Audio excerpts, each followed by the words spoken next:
نحمده ونصلي على رسوله الكريم اما بعد بسم الله الرحمن الرحيم اللهم صل على محمد وعلى آل محمد وبارك وسلم ربي اشرح لي صدري ويسر لي امري واحلل عقدة من لساني يفقهوا قولي واجعل لي وزيرا من اهلي آمین یا رب العالمین۔ ناظرین کرام السلام علیکم ورحمۃ اللہ وبرکاتہ، اور ہمارا یہ سلسلہ ہے دورہ ترجمہ قرآن۔ سورۃ النساء کا مطالعہ کر رہے، اہل کتاب کا ذکر ہو رہا ہے، یہود کے بیان کے حوالے سے باتیں ہمارے سامنے آ رہی ہیں، اور یہود پر کچھ حلال چیزیں ان کی ظلم و ستم کی وجہ سے اور اللہ تعالیٰ کے راستے سے روکنے کی وجہ سے حرام کر دی گئی تھی، ان کا ذکر چل رہا ہے، ان کے مزید کرتوت اور ان کے جرائم بیان ہو رہے ہیں، البتہ ان میں جو لوگ نیک تھے ان کا بھی ذکر اللہ تعالیٰ فرما رہا ہے۔ مطالعہ آگے بڑھا رہے ہیں، سورہ نساء آیت نمبر 161 161 سے ارشاد ہوا اس مقام پر، اعوذ باللہ من الشیطان الرجیم بسم اللہ الرحمن الرحیم وَأَخْذِهِمُ الرِّبَا وَقَدْ نُهُوا عَنْهُ، اور ان کے سود لینے کی وجہ سے حالانکہ وہ سود سے روک دیے گئے تھے۔ بتایا جا رہا ہے کہ حلال چیزیں پر کیوں حرام کی گئیں؟ سزا کے طور پر یہ سود خوری کا معاملہ کرتے تھے۔ یاد رکھیں، اولڈ ٹیسٹیمنٹ ہو، نیو ٹیسٹیمنٹ ہو یا قرآن پاک کے ہم ماننے والے، تمام الہامی کتاب و الہامی مذاہب میں سود کی ممانعت ہے، اور آج یہ یہود ہی ہیں جو دنیا میں سب سے بڑے ساہوکار بنے ہوئے ہیں اور سرمایہ دارانہ نظام کے سب سے بڑے محافظ بنے ہوئے۔ ان کی اپنی شریعت میں بھی سود کی ممانعت ہے، اور ان پر حلال چیزوں کو اللہ تعالیٰ نے حرام کر دیا تھا ان کی سود خوری کی وجہ سے۔ آگے ارشاد ہوا وَأَكْلِهِمْ أَمْوَالَ النَّاسِ بِالْبَاطِلِ، اور اس وجہ سے کہ وہ لوگوں کے مال ناحق طور پر کھاتے تھے، ان جرائم کی وجہ سے بھی حلال چیزیں ان پر حرام کر دی گئیں۔ غور کرنا چاہیے، ہم بھی ایک ملک میں رہتے ہیں جو زرعی ملک ہے، کبھی کبھی ہمارے اجناس کی کمی ہو جاتی ہے، حالانکہ ہم تو پروڈیوس کرنے والے ہیں۔ کبھی غور کرتے ہیں ہم، کہیں ہماری نافرمانیوں کی وجہ سے اللہ فصلیں روک تو نہیں دیتا؟ اللہ اکبر کبیرہ، یہ امتوں پر ان کے جرائم کی وجہ سے حلال چیزوں کو روک دیے جانے کا ذکر ہمارے لیے بھی عبرت کا سامان ہے کہ ہم گناہوں سے اپنے آپ کو بچانے کی کوشش کریں۔ اور سود کا معاملہ تو کیا ہے؟ البقرہ آیت نمبر 279، اگر سود کے معاملات کو نہیں چھوڑتے تو اللہ تعالیٰ اور اس کے رسول علیہ السلام سے جنگ کے لیے تیار ہو جاؤ۔ اللہ اکبر۔ ان یہود کے بارے میں آگے ارشاد ہو رہا ہے وَأَعْتَدْنَا لِلْكَافِرِينَ مِنْهُمْ عَذَابًا أَلِيمًا، اور ہم نے ان میں سے کافروں کے لیے دردناک عذاب تیار کر رکھا ہے۔ البتہ قرآن پاک کا توازن بار بار ہمارے سامنے آتا ہے، ان میں سے جو لوگ نیک تھے اور نبی علیہ السلام پر پھر ایمان بھی لے آئے، ان کی تحسین کی جا رہی ہے۔ ارشاد ہوا لیکن الراسخون فی العلم منہم والمؤمنون، لیکن ان میں سے جو لوگ علم میں پختہ ہیں اور جو ایمان والے ہیں، یؤمنون بما انزل الیک وما انزل من قبلک، وہ اس پر ایمان لاتے ہیں جو نازل کیا گیا اے نبی علیہ السلام آپ پر اور جو آپ علیہ السلام سے پہلے نازل کیا گیا، والمقیمین الصلاۃ والمؤتون الزکاۃ، اور وہ نماز قائم کرنے والے اور زکوٰۃ ادا کرنے والے ہیں، والمؤمنون باللہ والیوم الآخر، اور وہ اللہ تعالیٰ اور آخرت کے دن پر ایمان رکھنے والے ہیں، اولئک سنؤتیہم اجرا عظیما، ایسے لوگوں کو ہم ضرور بڑا اجر عطا کریں گے۔ یہ اہل کتاب کے نیک لوگوں کا تذکرہ آیا، البتہ آپ غور کریں ایمان کے ساتھ اعمال کا بیان بھی آ رہا ہے۔ اگلی آیت کریمہ میں اللہ تعالیٰ نے کئی رسولوں کا خوبصورت گلدستہ ان کے ناموں کا ہمیں عطا فرمایا ہے۔ اِنَّا أَوْحَيْنَا إِلَيْكَ كَمَا أَوْحَيْنَا إِلَى نُوحٍ وَالنَّبِيِّينَ مِن بَعْدِ، بے شک ہم نے اے نبی علیہ السلام آپ علیہ السلام کی طرف وحی بھیجی ہے، جیسے ہم نے وحی بھیجی تھی نوح علیہ السلام کی طرف اور ان کے بعد انبیاء علیہم السلام کی طرف۔ ایک علمی نکتہ اہل علم اور ہمارے اسلاف نے بیان فرمایا، نوح علیہ السلام کو باقاعدہ کوئی کتاب عطا نہیں کی گئی تھی۔ توجہ فرمائیے گا، نوح علیہ السلام کو باقاعدہ کوئی کتاب عطا نہیں کی گئی تھی، مگر وحی آ رہی تھی ان پر بھی، قرآن پاک بتا رہا ہے۔ معلوم ہوا کہ پیغمبر علیہ السلام پر کتاب کے علاوہ بھی وحی آتی ہے، چنانچہ نبی اکرم علیہ السلام کو قرآن پاک بھی عطا ہوا اور قرآن کریم کے علاوہ بھی آپ پر وحی کا نزول ہوا، جس کو ہم لوگ عام زبان میں عام طور پر حدیث رسول بھی کہتے ہیں صلی اللہ علیہ وآلہ وسلم۔ یہ نکتہ ہمارے اسلاف اور بزرگوں نے اس آیت کے حصے کے ذیل میں بیان فرمایا ہے۔ اچھا ایک بات عرض کر دوں، بہت سے لوگ مجھے معلوم ہے وہ نوٹس بھی لیتے ہیں، الحمدللہ رب العالمین۔ کچھ چیزیں بہرحال کیونکہ وقت کم ہوتا ہے اور اس معین وقت میں ہی ہم نے تکمیل کی کوشش کرنی ہے، تو یہاں نکتے کچھ بیان ہو جاتے ہیں، وہ آپ نوٹ کر لیں، آئندہ جب تفاسیر کا مطالعہ کریں گے تو انشاءاللہ تعالیٰ اور ایلیبریشن ہوتی چلی جائے گی۔ اللہ تعالیٰ ہم سب کا سیکھنا سکھانا اپنی بارگاہ میں قبول فرمائے۔ وَأَوْحَيْنَا إِلَىٰ إِبْرَاهِيمَ وَإِسْمَاعِيلَ وَإِسْحَاقَ وَيَعْقُوبَ وَالْأَسْبَاطِ، اور ہم نے وہی بھیجی ابراہیم علیہ السلام اور اسماعیل اور اسحاق اور یعقوب اور اولاد یعقوب علیہم السلام کی طرف، وعیسیٰ وایوب ویونس وہارون وسلیمان، اور عیسیٰ اور ایوب اور یونس اور ہارون اور سلیمان علیہم السلام کی طرف، وَآتَيْنَا داؤد الزبورا، اور ہم نے داؤد علیہ السلام کو زبور عطا فرمائی۔ یہ کچھ رسولوں کے نام اس مقام پر بیان ہوئے۔ اگلی آیت میں تمام رسولوں کا عموم کے اعتبار سے ذکر آ رہا ہے۔ ارشاد ہوا وَرُسُلًا قَدْ قَصَّصْنَاهُمْ عَلَيْكَ مِن قَبْلُ، اور ایسے رسول بھی بھیجے ہیں جن کے احوال ہم نے اے نبی علیہ السلام اس سے پہلے آپ سے بیان فرمائے۔ قرآن پاک میں میکسیمم 26 انبیاء اور رسول کے ناموں کا ذکر ملتا، اور ان میں سے بھی کچھ کے واقعات کا تذکرہ ملتا ہے۔ وَرُسُلًا لَمْ نَقْصُصْهُمْ عَلَيْكَ، اور ایسے رسول بھی بھیجے جن کے احوال ہم نے آپ سے بیان نہیں کیے، مگر ہمارا ایمان سب پر ہے ایک، اور بعض روایات احادیث سے یہ تعداد 1,24,000 کے لگ بھگ معلوم ہوتی ہے، واللہ اعلم، جو انبیاء اور رسول کی تعداد بیان ہوئی ہے۔ وَكَلَّمَ اللَّهُ مُوسَىٰ تَكْلِيمًا، اور اللہ تعالیٰ نے موسیٰ علیہ السلام سے تو خوب کلام فرمایا کوہ طور پر۔ مکی صورتوں میں تفصیل انشاءاللہ ہمارے سامنے آئے گی۔ اگلی آیت کریمہ بہت اہم ہے۔ رسولوں کو بھیجے جانے کا ایک بہت اہم مقصد کیا تھا اور ان کی بنیادی ذمہ داری کیا تھی، اس کا تذکرہ۔ رسولا مبشرین ومنذرین لئلا یکون للناس علی اللہ حجۃ بعد الرسل، اللہ تعالیٰ نے فرمایا کہ ہم نے رسول بھیجے خوشخبری سنانے والے بنا کر اور اللہ تعالیٰ کے عذاب سے ڈرانے والے بنا کر، تاکہ رسولوں کے آ جانے کے بعد اب لوگوں کے پاس اللہ تعالیٰ کے مقابلے میں کوئی حجت باقی نہ رہے۔ کیا مطلب؟ کل کوئی یہ نہ کہ اللہ میں تو بلینک تھا، مجھے تو پتہ ہی نہیں چلا، تیرا پیغام مجھ تک پہنچا ہی نہیں۔ کل کوئی بہانے نہ بنائے، لیم ایکسکیوز پیش نہ کرے، تو اللہ نے رسولوں کو بھیجا اور وہ مبشر بن کر آئے، بشارت، جو اطاعت قبول کرے ان کے لیے، انذار ڈراوا ان کے لیے، جو اطاعت کی روش سے انکار کرے معاذ اللہ اور فرار اختیار کرے اس سے۔ تو اللہ تعالیٰ نے پیغمبروں کو بھیجا۔ اب ایک سوال ہے، اب تو کوئی پیغمبر نہیں آئیں گے، ایسے ہی ہے نا؟ ہمارا اور آپ کا ایمان ہے ختم نبوت پر نبی مکرم صلی اللہ علیہ وآلہ وسلم اللہ سبحانہ وتعالیٰ کے آخری رسول ہیں۔ تو اب کیا ہے؟ وقت فرصت ہے کہاں، کام ابھی باقی ہے، نور توحید کا اتمام ابھی باقی ہے۔ اب ہم اور آپ خیر امت کا حصہ ہے۔ آل عمران آیت نمبر 110، ہمیں لوگوں کے لیے پیدا کیا گیا، ہم نے اللہ کا پیغام، اللہ کے پیارے رسول علیہ السلام کی تعلیمات ان کے بحاف اور ان کی ختم نبوت کے بعد لوگوں کے سامنے پیش کرنی ہے، ورنہ کل ایسا نہ ہو کہ لوگ کہیں اللہ ہمیں تو تیرا پیغام نہیں پہنچا، تو اللہ کس کو پوچھے گا؟ پھر اللہ ہم سے پوچھے گا تمہارے پاس آخری کتاب اور آخری پیغمبر علیہ السلام کی تعلیم موجود تھی، تم نے پہنچایا کہ نہیں پہنچایا؟ اب یہ ذمہ داری ہم نے ادا کرنی ہے، اس پیغام کو سارے عالم میں پہنچانے کی، اور اپنے کردار اور عمل سے انفرادی اور اجتماعی سطح پر اس کی دعوت پیش کر کے انشاءاللہ اللہ ہمیں توفیق عطا فرمائے۔ وَكَانَ اللَّهُ عَزِيزًا حَكِيمًا، اور اللہ تعالیٰ غالب حکمت والا ہے۔ لَكِنِ اللَّهُ يَشْهَدُ بِمَا أَنزَلَ إِلَيْكَ أَنزَلَهُ بِعِلْمِهِ، لیکن اللہ تعالیٰ اس بات پر گواہی دیتا ہے کہ جو اس نے آپ صلی اللہ علیہ وآلہ وسلم کی طرف نازل فرمایا وہ اپنے علم سے نازل فرمایا۔ حضور جو فرما رہے ہیں وہ اللہ تعالیٰ کے علم کے مطابق ہے، اللہ تعالیٰ کی وحی کے مطابق ہے۔ وَالْمَلَائِكَةُ يَشْهَدُونَ، اور فرشتے بھی گواہی دیتے ہیں۔ وَكَفَى بِاللَّهِ شَهِيدًا، اور اللہ تعالیٰ کافی ہے بطور گواہ۔ ان سارے معاملات پر سب سے بڑھ کر گواہ خود کون ہے؟ اللہ۔ رسولوں نے پیغام پہنچا دیا، خود گواہ کون ہے؟ اللہ۔ لوگ کیا کر رہے ہیں، خود گواہ کون ہے؟ اللہ۔ تو پوچھے گا کون سب سے؟ کل اللہ سبحانہ وتعالیٰ ہی پوچھے گا۔ اللہ تعالیٰ ہم سب کے حساب کو آسان فرمائے۔ ان الذین کفروا، بے شک وہ لوگ جنہوں نے کفر کیا، وصدوا عن سبیل اللہ، اور اللہ تعالیٰ کے راستے سے روکا، قد ضلوا ضلالا بعیدا، یقیناً وہ دور کی گمراہی میں جا پڑے۔ ان الذین کفروا وظلموا لم یکن اللہ لیغفر لهم ولا لیہدیہم طریقا، بے شک جن لوگوں نے کفر کیا اور ظلم کیا اللہ تعالیٰ انہیں نہیں بخشے گا اور نہ انہیں ہدایت دے گا سیدھے راستے کی طرف۔ الا طریق جہنم خالدین فیہا ابدا، مگر جہنم کا راستہ جس میں وہ ہمیشہ رہیں گے۔ اللہم اجرنا من النار، اے اللہ ہم سب کو آگ کے عذاب سے محفوظ فرما۔ وکان ذلک علی اللہ یسیرا، اور یہ بات اللہ تعالیٰ پر بہت آسان ہے۔ اللہ ہم سب کو صراط مستقیم پر مزید استقامت عطا فرمائے اور گمراہی کے شکل سے اللہ تعالیٰ ہم سب کی حفاظت فرمائے اور جہنم کی آگ سے بھی اللہ تعالیٰ ہم سب کو محفوظ رکھے۔ بڑے خوبصورت انداز میں دعوت فکر اور دعوت ایمان دی جا رہی ہے۔ یا ایھا الناس، اے انسانوں، قد جاءکم الرسول بالحق من ربکم، یقیناً تمہارے پاس تمہارے رب کی طرف سے حق کے ساتھ رسول آ گئے صلی اللہ علیہ وآلہ وسلم۔ فآمنوا خیرا لکم، پس تم ایمان لے آؤ، اسی میں تمہاری خیر ہے۔ اب نبی مکرم علیہ السلام پر ایمان لاؤ گے تو مسلمان قرار پاؤ گے، اسی میں خیر ہے کہ ان پر ایمان لے آؤ۔ وَإِن تَكْفُرُوا فَإِنَّ لِلَّهِ مَا فِي السَّمَاوَاتِ وَالْأَرْضِ، اور اگر تم کفر کرو گے تو بے شک جو کچھ آسمان و زمین میں ہے وہ سب اللہ تعالیٰ کے لیے ہے، تمہارے کفر سے اللہ تعالیٰ کی بادشاہت میں کوئی کمی واقع نہیں ہوگی۔ وَكَانَ اللَّهُ عَلِيمًا حَكِيمًا، اور اللہ تعالیٰ خوب علم رکھنے والا، حکمت والا ہے۔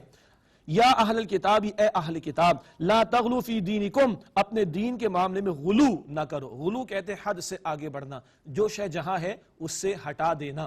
ان کو کہا جا رہا ہے لا تغلو فی دینکم، اپنے دین کے بارے میں غلو نہ کرو. یہود و نصارہ نے غلو کی روش اختیار کی. یہود تو معاذ اللہ عیسیٰ علیہ السلام کی دشمنی میں اتنے آگے چلے گئے، ان کی جان کے در پہ ہو گئے، استغفر اللہ. اور نصارہ کا معاملہ کیا ہوا؟ خدا قرار دے دیا، خدا کا بیٹا قرار دے دیا، 3 خداؤں میں سے خدا قرار دے دیا. اور عمل کے میدان میں نصارہ نے رہبانیت کی روش اختیار کر لی، دنیا کو ترک کر کے جنگل بیابانوں میں نکل جاؤ.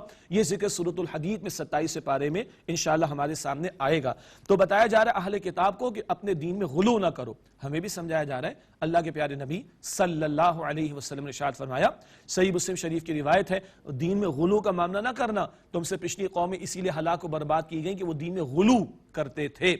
غلو کیا ہے؟ کسی شے کو اس کے مقام سے ہٹا دینا جی، اور جو شے دین میں فرض نہیں ہے اس کو فرض درجہ دے دینا، اور جو دین میں فرض واجب ہے اس کو اہم نہ سمجھنا.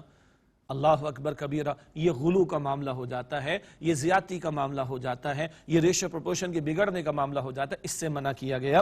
یا اہل الکتاب، اے اہل کتاب، لا تغلو فی دینکم، اپنے دین میں غلو کا معاملہ نہ کرو، حد سے آگے نہ بڑھو. ولا تقولوا علی اللہ الا الحق، اور اللہ تعالیٰ کے بارے میں حق کے سوا کچھ نہ کہو. انما المسیح عیسی ابن مریم رسول اللہ وکلمتہ، بے شک مسیح عیسیٰ ابن مریم علیہ السلام وہ اللہ تعالیٰ کے رسول ہیں اور اللہ کا ایک کلمہ ہے. القاہ الی مریم، اللہ تعالیٰ نے اس کلمے کو بی بی مریم کی طرف پیش کیا، بی بی مریم کی طرف ڈالا علیہ السلام. وروح من، اور وہ یعنی عیسیٰ علیہ السلام اللہ سبحانہ تعالیٰ کی طرف سے روح ہیں. متشابہات کا لفظ یاد آیا؟ آل عمران کی آیت نمبر 7 میں بات بہت واضح ہے. عیسیٰ علیہ السلام کو اللہ کا بندہ بھی کہا گیا، اللہ کا رسول بھی کہا گیا، ہاں اللہ کا کلمہ بھی کہا گیا، اللہ کی روح بھی کہا گیا.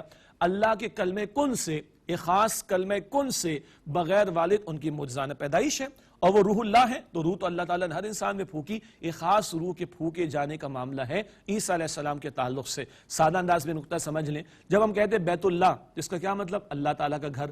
اللہ تعالیٰ کا گھر نا، اس گھر کی نسبت کس کی طرف ہے؟ اللہ تعالیٰ کی طرف. یہ تو نہیں کہ اس گھر میں اللہ تعالیٰ رہتا ہے، استغفر اللہ، قطعا نہیں.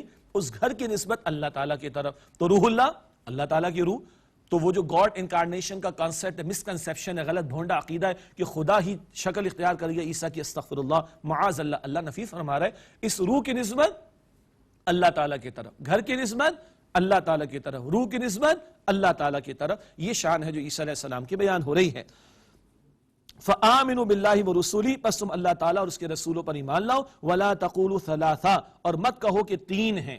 یعنی یہ ٹرینٹی کا کانسیپٹ جو ہے، خدا، جبرائیل اور عیسیٰ علیہ السلام، یہ مل کر تینوں ایک خدا ہیں، اور تینوں اپنی اپنی جگہ ایک خدا ہے. انا للہ و انا الیہ راجعون. مخلوق کو خالق کے برابر کر دیا، کس قدر بھونڈا عقیدہ. انتہوا خیرا لکم، اس سے بعد آ جاؤ، یہی تمہارے حق میں بہتر ہے. انما اللہ الہ واحد، بے شک اللہ تعالیٰ وہ معبود واحد ہے، اس کے سوا کوئی معبود نہیں. سبحانہ ان یکون لہ ولد، اللہ تعالیٰ اس بات سے پاک ہے کہ اس کی کوئی اولاد ہو. ہم کمزور ہیں مخلوق، ہمیں اولاد کی حاجت ہوتی، بڑھاپے میں کام آ جائے گی، بیمار ہوگے تو کام آ جائے گی. اللہ تعالیٰ کے لیے تو پوری کائنات کا اختیار ہے، اللہ تعالیٰ کو اولاد کی کوئی حاجت نہیں. لہو ما فی السماوات و ما فی الارض، اللہ ہی کے لیے جو کچھ آسمانوں میں اور جو زمین میں ہے. وکفی باللہ وکیلا، اور اللہ تعالیٰ بطور کارساز کافی ہے. لن یستنکف المسیح ان یکون عبدا للہ وللملائکۃ المقربون، مسیح علیہ السلام کو ہرگز اس بات میں عار نہیں کہ وہ اللہ کے بندے ہوں، اور نہ مقرب فرشتوں کو کوئی عار ہے. یہ سب اللہ کی بندگی میں لگے ہوئے ہیں. ومن یستنکف عن عبادتہ ویستکبر، اور جو کوئی اللہ تعالیٰ کی بندگی سے عار محسوس کرے اور تکبر کرے، فسیحشرہم الیہ جمیعا، تو ان قریب اللہ تعالیٰ انہیں اپنے پاس جمع کرے گا سب کو. تو عیسیٰ علیہ السلام تو اللہ کی بندگی پر، فرشتے اللہ تعالیٰ کی بندگی پر، کوئی بندگی سے عار محسوس کرے تو اللہ تعالیٰ کے یہاں اس سے جواب دینا ہے. فَأَمَّا الَّذِينَ آمَنُوا وَعَمِلُوا الصَّالِحَاتِ فَيُوَفِّيهِمْ أُجُورَهُمْ وَيَزِيدُهُمْ مِنْ فَضْلِهِ، پھر جو لوگ ایمان لائے اور انہوں نے نیک اعمال کیے، اللہ تعالیٰ انہیں ان کے پورے اجر عطا فرمائے گا اور انہیں اپنے فضل سے مزید عطا فرمائے گا. یہ خاص معاملہ اللہ اپنے فضل میں سے مزید عطا فرمائے گا. اس کے برعکس وَأَمَّا الَّذِينَ اسْتَنْكَفُوا وَاسْتَكْبَرُوا فَيُعَذِّبُهُمْ عَذَابًا أَلِيمًا، اور جن لوگوں نے بندگی کو عار سمجھا اور تکبر کیا تو اللہ تعالیٰ انہیں دردناک عذاب دے گا. وَلَا يَجِدُونَ لَهُم مِّن دُونِ اللَّهِ وَلِيًّا وَلَا نَصِيرًا، اور وہ اپنے لیے اللہ تعالیٰ کے مقابلے میں نہ کوئی دوست پائیں گے اور نہ کوئی مددگار. جو اللہ تعالیٰ کی بندگی سے روش اختیار کرے کفر کی اور فرار کی، ان کا یہ انجام ہوگا۔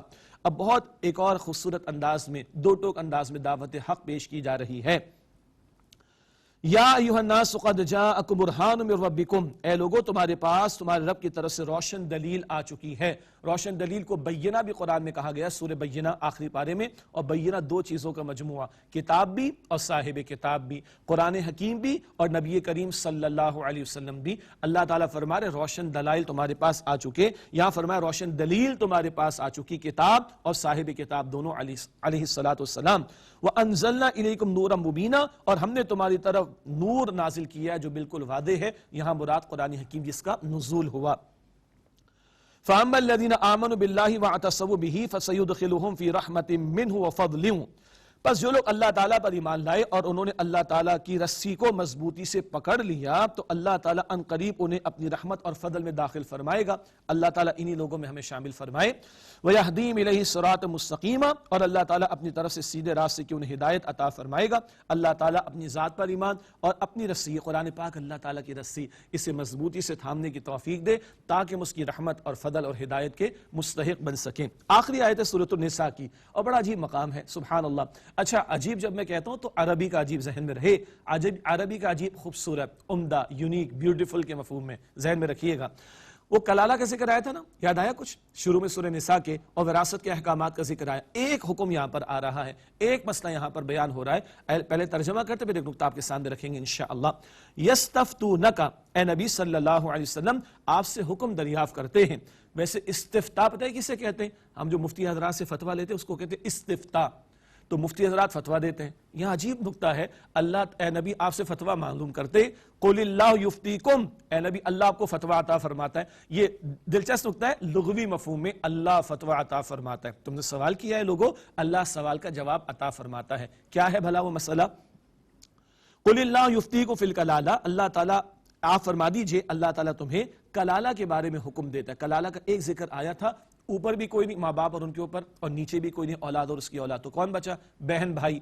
بہن بھائیوں کی بھی اقسام ہو جاتی ہیں۔ شروع میں ہم نے ایک مسئلہ پڑھا تھا، وہ بہن بھائی تھے جو ماں شریک ہوں، جن کی والدہ مشترکہ ہو، اور اب جو بہن بھائی ہیں وہ حقیقی بہن بھائی، یا ایسے بہن بھائی کے جو والد شریک بہن بھائی ہوں۔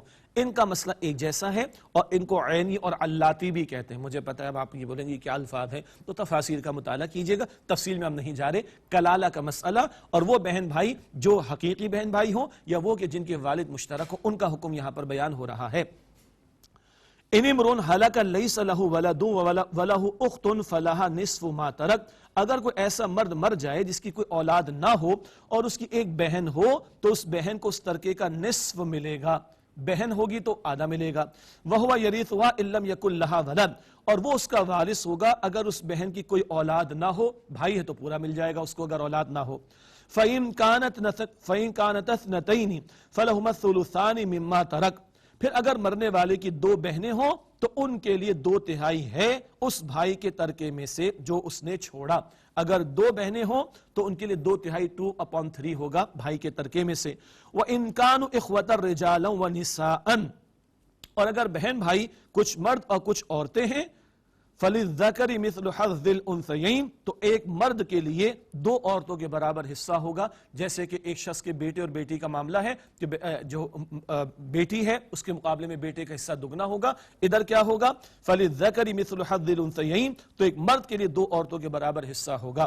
باقی ہم بات بیان کر چکے، وراثت کے احکامات کا جب معاملہ پیش آئے تو اہل علم سے، مفتیان کرام سے مسئلہ معلوم کر کے حل کرنا چاہیے، معاملے کو پائے تکمیل کو پہنچانا چاہیے۔ اور ایک اہم نقطہ، سورت کے شروع میں وراثت کے احکامات اور بالکل آخری آیت میں وراثت کا ایک حکم، اس سے بھی وراثت کا حکم کس قدر اہم ہے اور اس کے بارے میں کس قدر حساسیت ہونی چاہیے، اس کی طرف بھی اشارہ ہوتا ہے۔ یبین اللہ لکم ان تضلوا، اللہ تعالیٰ تمہارے لیے واضح طور پر بیان فرماتا ہے کہیں تاکہ تم گمراہ نہ ہو جاؤ، ہدایت عطا نے فرما دی اللہ تعالیٰ نے۔ واللہ بکل شیء علیم، اور اللہ تعالیٰ ہر بات کا علم رکھنے والا ہے۔ الحمدللہ جی سورۃ النساء کا مطالعہ مکمل ہوا. اس کے بعد ایک اور طویل مدنی سورت ہے سورۃ المائدہ. آپ کو اندازہ تو ہو گیا نا, اور مجھے امید آپ میری بات کا یقین بھی کر رہے ہیں کہ مدنی صورتوں میں تفصیلات زیادہ ہیں, احکامات ہیں, ان کی کچھ نہ کچھ تفصیل تو بیان کرنا ضروری ہوا کرتی ہے. اب ہے سورۃ المائدہ, اور اللہ کے پیارے نبی علیہ السلام کو جو یہ سورت عطا ہوئی یہ بھی مدنی سورت ہے, مدنی دور میں نازل ہوئی. اس میں 16 رکوع ہیں, ایک بڑی پیاری ترتیب جو ہمارے اساتذہ نے ہمیں سکھائی. پہلے 2 رکوعوں میں شریعت کے احکامات کا بیان ہے, پھر 9 رکوعوں میں اہل کتاب اور نفاذ شریعت کا موضوع بیان ہوا, پھر 3 رکوع آئیں گے شریعت کے احکامات کے بیان پر, اور پھر آخری 2 رکوع آئیں گے رسالت کے بیان پر انشاءاللہ. آگے وضاحت آپ کے سامنے رکھیں گے. تو یہاں پر اللہ تعالیٰ نے اہل کتاب کے لیے 2 ٹوک انداز میں گفتگو ارشاد فرمائی, جیسے البقرہ میں یہود کے لیے 2 ٹوک گفتگو, آل عمران میں نصارہ کے لیے 2 ٹوک گفتگو, حتمی گفتگو. اب اہل کتاب کے لیے اس مقام پر اللہ تعالیٰ نے اور اتمام حجت کا معاملہ فرمایا, اور آخری باتیں ان کے بارے میں عطا ہو رہی ہیں.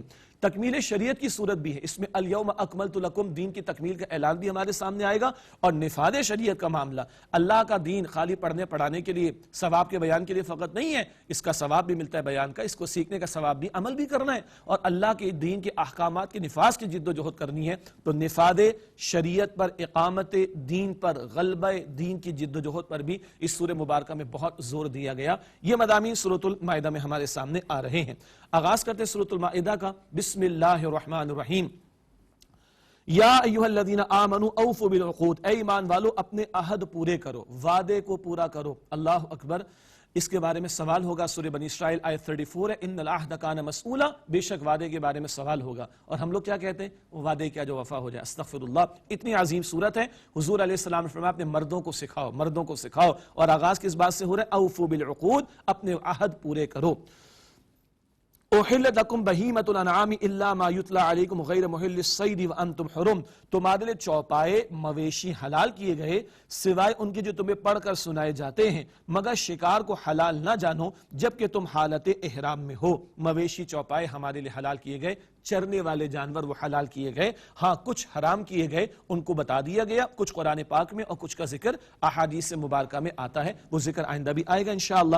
ہاں شکار کو حلال نہ جانو جبکہ تم حالت احرام میں ہو. حالت احرام میں خشکی کا شکار کرنا منع ہے, سمندر کا حلال ذکر آگے چل کر آئے گا اسی صورت میں انشاءاللہ.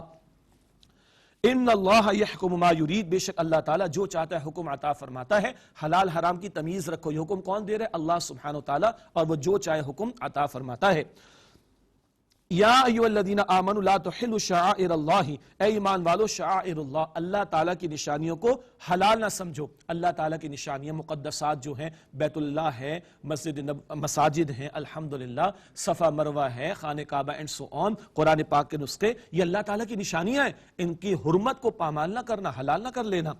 ولا الشہر الحرام ولا الہدی ولا القلائد ولا آمین البیت الحرام, اور نہ ادب والے مہینے, حرمت والے مہینوں کو حلال سمجھو. البقرہ میں ذکر آیا تھا رجب, ذی قعدہ, ذی الحجہ, محرم کے 4 مہینے. اور حرم کو بھیجی ہوئی قربانیوں کو حلال نہ سمجھو, مراد اب ان کا تقدس تم نے برقرار رکھنا ہے. اور نہ ان جانوروں کی جن کے گلوں میں قربانی کی نشانی کے لیے پٹے بندھے ہوئے ہوں, کہ یہ مخصوص کر دیے گئے جانور حرم کی حدود میں ذبح ہوں گے قربانی کے, اور پٹے لگا کر ان کی ایک ان کی وضاحت کر دی جاتی ہے, ایک علامت مقرر کر دی جاتی ہے. ان کی بھی حرمت پامال نہ کرنا. اور ولا آمین البیت الحرام, اور بیت الحرام کا ارادہ کرنے والوں کو حلال نہ سمجھنا. سبحان اللہ. عمرے کے لیے جو جانے والے, حج کے لیے جانے والے, یہ اللہ کے مہمان ہیں, ان کی حرمت کو پامال نہ کرنا, ان پر ظلم نہ کرنا, ان پر ستم نہ کرنا, ان کے ساتھ لوٹ مار نہ کرنا. اللہ اکبر کبیرہ. جانوروں کا بھی جو اللہ کے لیے مقرر کر دیے گئے قربانی کے لیے, اور وہ بندے جو اللہ کے گھر کی طرف جا رہے ہیں حجاج, ان کا بھی تم نے احترام کرنا ہے. کیا دین ہے, خوبصورت ہے, اور کتنی اہم باتیں عطا ہو رہی ہیں حرمتوں کے حوالے سے. یبتغون فضلا من ربہم ورضوانا, جو اپنے رب کا فضل اور اس کی خوشنودی چاہتے ہیں. وَإِذَا حَلَلْتُمْ فَاصْطَادُوا, اور جب تم احرام کھول دو تو شکار کر لو. حالت احرام میں خشکی کا شکار کرنا منع, ادروائز حلال ہے. وَلَا يَجْرِمَنَّكُمْ شَنَآنُ قَوْمٍ أَن صَدُّوكُمْ عَنِ الْمَسْجِدِ الْحَرَامِ أَن تَعْتَدُوا, اور اس قوم کی دشمنی جو تم کو روکتی تھی مسجد حرام سے, اس بات کا باعث نہ بنے کہ تم زیادتی کرو. صلح حدیبیہ 6 ہجری کا واقعہ آپ اور ہم جانتے ہیں، مسلمانوں کو عمرے سے روک دیا گیا تھا. اب مسلمانوں کی تو جذبات اللہ کے گھر سے روک دیا گیا. ان کی دشمنی تمہیں آمادہ نہ کرے کہ تم زیادتی کرو. سبحان اللہ، یہ ٹٹ فار ٹیٹ نہیں چلے گا. اللہ اکبر کبیرہ. بڑا پیارا جملہ ایک مفسر نے بیان فرمایا کہ ہوا کی رخ پر نہیں چلو بلکہ ہوا کی رخ کو موڑ دو. تمہارا کردار، تمہارا اخلاق، تمہارا رویہ عمدہ اور بہترین ہونا چاہیے. وَتَعَاوَنُوا عَلَى الْبِرِّ وَالتَّقْوَى، اور نیکی اور تقوی کے کاموں میں ایک دوسرے کے ساتھ تعاون کرو. وَلَا تَعَاوَنُوا عَلَى الْإِثْمِ وَالْعُدْوَانِ، اور گناہ اور سرکشی کے کاموں میں ایک دوسرے کے ساتھ تعاون نہ کرو. بندہ مومن اصول پسند ہوتا ہے. اپنا ہو زیادتی کرے ساتھ نہ دینا، غیر ہو صحیح بات کرے اس کا ساتھ دینا. اللہ اکبر. نیکی اور تقوی کے کاموں میں تعاون اور بدی، گناہ اور سرکشی کے کاموں میں تعاون نہ کرو. یہ اصولی ہدایت، اخلاقی رویہ ہمارا پیارا دین سکھاتا ہے. واتقوا اللہ، اللہ سے ڈرو. کب یہ اخلاقی رویے بہتر ہوں گے؟ کب ظلم، زیادتی، دغا بازی سے میں بچوں گا جب مجھے احساس ہے کہ مجھے مرنا ہے اور اللہ تعالیٰ کے سامنے جواب دینا ہے، تب میرے اخلاقی رویے عمدہ ہوں گے. واتقوا اللہ، اور اللہ تعالیٰ سے ڈرو. ان اللہ شدید العقاب، بے شک اللہ تعالیٰ کا عذاب بہت سخت ہے. ان اخلاقی رویوں کے بارے میں بھی کل جواب دینا ہے اور برے اخلاق پر کل پکڑ بھی ہو سکتی ہے. اللہ تعالیٰ ہم سب کے حساب کو آسان فرمائے. اسی کے ساتھ آج کی نشست کی تکمیل ہوتی ہے. آئیے اللہ پاک کے حضور دعا کرتے ہیں. بسم اللہ الرحمن الرحیم. اللہم صلی علی محمد وعلی آل محمد وبارک وسلم. یا اللہ اپنے فضل و کرم سے ہمارا بیٹھنا، یہ سیکھنا سکھانا قبول فرما. اے اللہ قرآن پاک سے مزید محبت، اس کی تلاوت، اس کو سمجھنے، اس پر عمل کرنے، اس کے پیغام کو دوسروں تک پہنچانے کی توفیق عطا فرما. اے اللہ ہم سب کی، ہمارے ماں باپ کی، ہمارے گھر والوں کی اور تمام مسلمانوں کی مغفرت فرما. اے اللہ ہمارے مرحومین کی مغفرت فرما. تمام بیماروں کو ایمان کے ساتھ مکمل صحت یابی عطا فرما. اے اللہ ہم سب کو جہنم کی آگ سے بچا لے. اے اللہ ہمیں قیامت کی ذلت اور رسوائی سے بچا لے. اللہ ہم سب کو قیامت کی ذلت اور رسوائی سے بچا لے. اے اللہ ہم سب کو جنت الفردوس عطا فرما. اے اللہ روز قیامت نبی مکرم علیہ السلام کا مبارک ساتھ اور پڑوس نصیب فرما. اے اللہ ہم سب سے راضی ہو جا. اے اللہ ہم سب سے راضی ہو جا. اے اللہ ہم سب سے راضی ہو جا.